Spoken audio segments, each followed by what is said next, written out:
آه تیرو کارو منو بده گوشی حتی نر زنگ میزنه گوشی حتی نر زنگ میزنه قبلی میزنه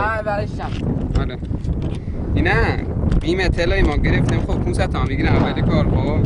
برای یک سال بیم اطلاعی میکنن چطور سوخته که بالا 50% خب بدون باز دیگه باز راست ماشین نو تحویل میدن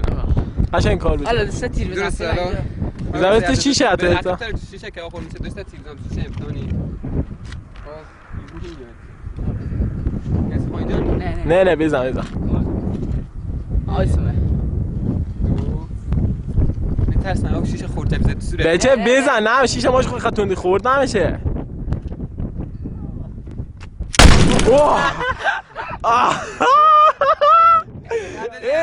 یکی دیگه آقا یکی دیگه بزن یه تا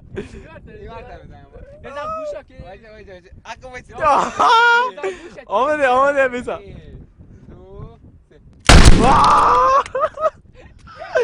ایوان وایسا در کپسول رو بکن اوه چه آقا منفجره چه؟ چرا؟ باید بزنی این منطقه خب فاضلت هم باید دور باشه بره پس میره مخه بریم که نه زنگ میزنن از خونه حالا باید بری اخ فرض خب که اگه چیشی شد بره شما برو من هم بوی سر فرض خب بریم فرض خیلی خوب حله بذار من برم عقب پس فرشت تو هم بیا دور وایسا بچه اون نریزن اینجا سرسی داشت بچه خوب دور شیه میاد وایسا بیا فرشاد خوبه فاصله ها مترسم بچه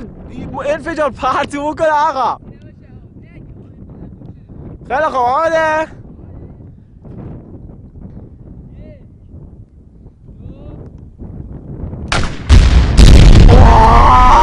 گود وای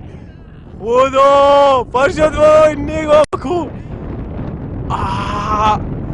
بچه تیره کن ایوان حل آقا حل وایسا نزدیک نشو میترسم